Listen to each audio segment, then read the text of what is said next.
हर दिन एक भिखारी दरवाजे के पास आकर भीख मांगता था और घर का मालिक हमेशा घर के बाहर आते ही उसे देखकर फिर जाया करता। कई बार उसके लिए गालियां भी बकता। वो कहता, तू जिंदा ही क्यों है? पूरी जिंदगी ऐसे ही भीख मांगेगा क्या? धरती का बोझ क्यों बना बैठा है? और कभी कभी उस भिखारी को गुस्से में वह धक्का भी मार दिया करता। इतना कुछ हो जाने के बावजूद अधिकारी के मुंह से सिर्फ यही निकलता कि भगवान भगवान तुम्हारे पापों को माफ करे।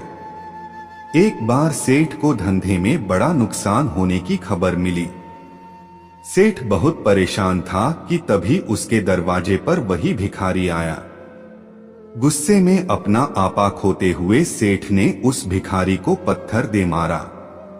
पत्थर लगने के कारण भिखारी का सर फूट गया और उसके सर से खून बहने लगा।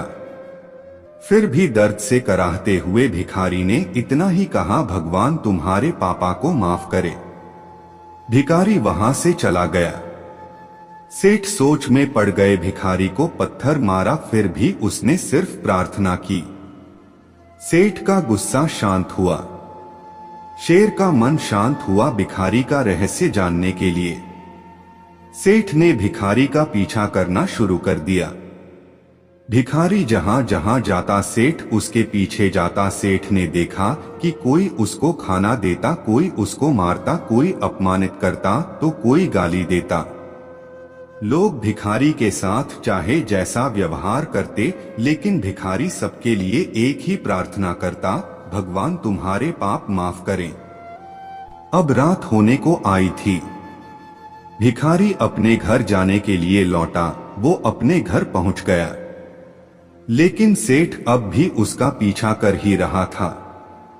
एक पुरानी टूटी हुई खटिया पर एक बूढ़ी औरत लेटी हुई थी। काफी कमजोर और बीमार लग रही थी। वह भिखारी की पत्नी थी। अपने पति को वापस आता देख वह खाट से उठ खड़ी हुई। पत्नी ने अपने पति के भीख वाले कटोरे में देखा, उसमें सिर्फ आधी बासी रोटी थी। उसे देखकर वह बोली, आज बस इतना ही मिला। और हाँ, आपके सिर से खून निकल रहा है, ये चोट कैसे लगी? बूढ़ा भिखारी बोला, आज बस इतना ही मिला, किसी ने कुछ दिया ही नहीं। सबने गालियां दी और एक नए पत्थर भी फेंकना, इसीलिए मेरा सर फट गया। एक गहरी ठंडी सांस लेकर बूढ़ा भिखारी फिर से बोला, यह मेरे ही पापों का फल है। तुम्हें याद है कुछ सालों पहले हम कितने अमीर थे? क्या कुछ नहीं था हमारे पास? हमारे पास हर चीज जरूरत से ज्यादा थी, लेकिन हमने कभी दान नहीं किया। और उससे भी बुरा हमने उस अंधे भिखारी के साथ किया जो हमारे द्वार पर भीख मांगने आया करता था। बूढ़ी पत्नी की आंखों में आंसू आ गए। वह बोली, हाँ, हम उस बेचारे अंधे के साथ बहुत बुरा करते थे, उसका अपमान करते थे, उसे खाने के लिए रोटी की जगह कागज दिया करते, उसका मजाक उड़ाया करते और कभी कभी मारा भी करते। मैंने कभी उसको रास्ता नहीं दिखाए। एक बार मैंने उसके मुंह पर मिट्टी भी फेंकी थी और वह हमेशा दुखी होकर यही कहता कि भगवान तुम्हें तुम्हारे किए की सजा देगा, भगवान तुम्हारे पापों की सजा जरूर देगा। उसका श्राप सच हुआ और हम इस दुख भरी जिंदगी में आ गए। भिखारी बोला, हाँ, उसका श्राप सच हुआ, इसलिए मैं किसी को बद्दुआ नहीं देता। चाहे कोई मेरे साथ कैसा भी बर्ताव करे, मैं हमेशा उसके लिए प्रार्थना करता हूँ। मैं नहीं चाहता कि कोई भी हमारे जैसे जिंदगी का अनुभव करे, किसी को भी हमारे जैसे दुखों का सामना करना पड़े। वो नहीं जानते कि वह कितना बड़ा पाप कर रहे हैं, इसलिए अनजाने में हुए पाप की ऐसी सजा किसी को भी मिले, मैं नहीं चाहता। सेठ वहीं पर छुपकर यह सारी बातें सुन रहा था। अब उसे सब कुछ समझ में आ गया था। भिखारी और उसकी पत्नी ने वह आधी रोटी मिल बांट कर खाएं और भगवान को धन्यवाद बोलकर सो गए।